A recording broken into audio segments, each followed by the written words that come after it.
Hey, it's Linda here. I forgot. I want to film one more thing. I'm filming myself, so the camera's going to be very shaky. I apologize. But this is a baby lock. Baby lock and brothers, this tends to be something that happens quite a bit for some of those machines. This needle bar, you can see how there's a space here in between that gold screw that we have. That screw is your seam guide. That allows you to set a 1/4 inch, 5/8, 3/8, whatever it is. If you're doing 1/4 inch piecing, that screw stays in the same position, but our seam allowance from where our needle is to where this part of the foot, that guide is, allows you to sew. And oh, by the way, this is floppy right now. Once we start sewing, when this goes down, that's going to give you nice stability there. It doesn't seem like it right now, but once you start sewing, it will. But what I want to talk about is that needle bar. When I bring the needle down, do you see how there's a gap here? Baby locks and brothers, they're basically the same machine internally.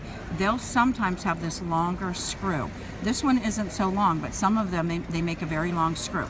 There are two options that I recommend. One, you can go to your dealer and say, hey, can I get this needle bar? I call it a needle bar. I'm not sure what they call it, but can I get that in a shorter length? This one is shorter, so we're good to go. I don't need to worry about it. But on a longer one, when this needle goes up and down, up and down, up and down, with the longer needle bar, it's going to hit this gold screw. So first option, go to your sewing machine dealer and see if they'll swap that out for you. If that's not a possibility, then the second option is to call us. We have two screws. This one that's flopping around here, this one. This one comes, that's the one that's on the foot, that comes on the foot.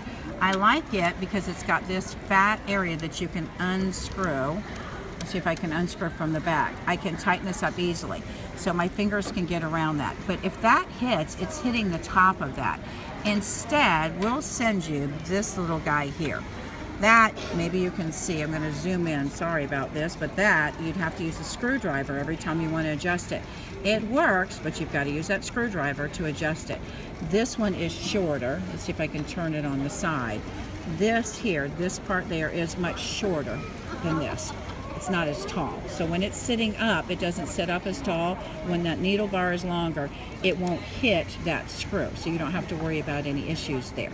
So those of you that have that longer screw bar, you've got two options. Again, sewing machine dealer, look for that longer or the shorter bar, needle bar, or change out the screw. That you can get from us. We've got a big bag full. You just contact the office, 850-433-1414. and ask them about getting that additional screw for the seam guide stitch in the ditch foot. Hope that helps. Thanks for watching.